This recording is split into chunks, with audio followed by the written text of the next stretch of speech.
Assalamualaikum sobat semuanya. Kali ini saya akan membahas tentang apa yang disebut Scholarmate dan bagaimana cara mengantisipasinya. Scholarmate atau peristiwa terkena skakmat secara singkat biasanya hanya dalam waktu 5 langkah atau kurang dari itu, bahkan bisa menimpa siapa saja ya. Biasanya menimpa para pecatur pemula. Namun tak jarang juga menimpa pecatur yang sudah mahir ya, karena terburu-buru atau saking semangatnya melangkah mungkin, sehingga silap atau blunder ya. Namanya blunder bisa menimpa siapa saja ya, termasuk para grandmaster pun bisa blunder. Yang paling singkat mungkin bisa saja hanya 2 langkah ya terkena Scholarmate. Seperti misalkan saat putih melangkah ke F3 ya, ini bukan fairness.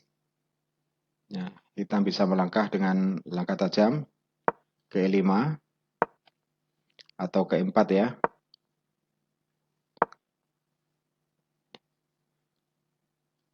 Yang lazim ke E5 ya, sambil membuka jalur menterinya. Nah, secara textbooknya putih bisa langsung ke D4 mengajak pertukaran pion ya, atau ke E4. Nah, namun bisa jadi ada blunder ya putih ya, saking semangatnya putih maju ke G4 ya. Di sini malah petaka ya, karena hitam bisa langsung melakukan skakmat ya dengan menterinya ke H4. Peristiwa yang mirip juga mungkin saat putih memilih pembukaan bet ya, atau bet opening. Ini sejatinya pembukaannya sangat kuat. Hitam bisa menjawab dengan E6. Nah, putih textbooknya bisa kuda ya, ke F3. Atau pion mungkin ke G3 untuk persiapan nanti langkah pion 1 gajah ke G2. Namun juga seperti pertama tadi ada kalanya putih tersilap saking semangatnya majukan pion ke G4. Ini juga malah petaka ya. Dan dia bisa terkena skakmat secara singkat ya. Hanya dalam 2 langkah ya. Itu tadi peristiwa yang dialami oleh putih ya. Kalau yang dialami oleh hitam ya sama saja ya, tapi perlu 1 langkah lagi atau berarti 3 langkah ya bagi putih untuk melakukan Scholarmate tadi ya.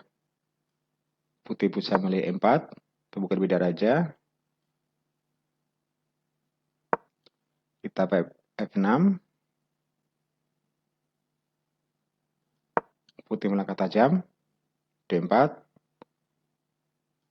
Nah, hitam G5. Nah, disinilah ya blunder terjadi dan skakmat ya oleh putih ya. Dalam waktu 3 langkah ya. Itu tadi ya ilustrasi Scholarmate dalam 2 langkah dan 3 langkah. Kita meningkat mungkin bagaimana kalau peristiwanya lebih agak rumit lagi ya, sekitar 4 langkah. Mungkin perlu kombinasi menteri dan gajah atau menteri dan kuda ya. Kita ilustrasikan saat putih melakukan pembukaan bidak raja. Kita menjawab juga ke E5 ya. Putih bisa bersabar langkah tajam dan gajahnya ke C4. Biasanya kita melakukan kuda ya ke C6. Putih majukan menterinya ya ke F3. Nah, mungkin saking semangatnya hitam ada kalanya majukan kuda ya ke D4 ya, dengan tujuan mengancam menteri dan sekaligus melakukan skak ya. Nah, namun dia lupa ya bahwa pionnya ini terancam ya, pion yang di F7. Sehingga putih bisa melakukan skakmat ke F7. Atau peristiwa yang mirip, menterinya putih ke H5 ya, untuk mengancam pion yang di F7 ini. Nah, saking semangatnya hitam, ada kalanya langsung majukan kuda ya ke F6 dengan tujuan mengusir menteri sekaligus ingin mendapatkan pion gratis ya yang di E4 ya. Namun lagi-lagi dia lupa pion F7-nya terancam ya, dan putih bisa langsung melakukan skakmat dengan menterinya ke F7. Hanya perlu 4 langkah ya bagi putih untuk melakukan Scholarmate. Atau mungkin dengan umpan pengorbanan ya, pengorbanan kuda atau gajah oleh putih ya. Kita ilustrasikan kembali dengan langkah bidak raja ke E4, hitam E5, putih gajah C4. Di sini kuda ke F6 ya, Tujuan untuk mengancam pion yang di E4. Putih bisa langsung korbankan gajahnya. Skak, makan pion F7.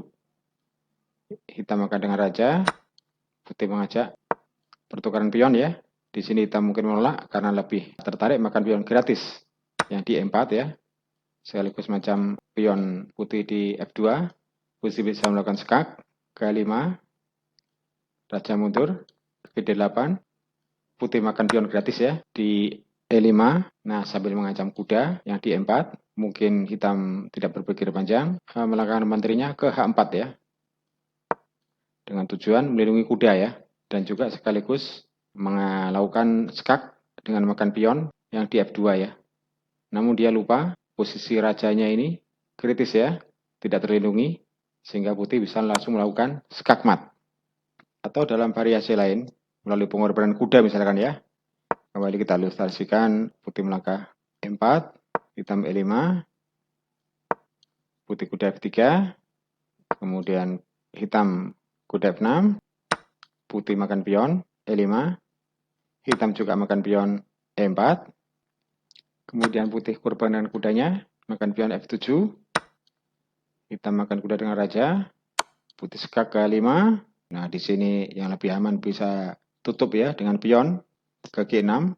Namun ada kalanya hitam blunder ya, dia justru memindahkan rajanya ke G8 dan skakmat ya tentu dengan menteri putih ke D5.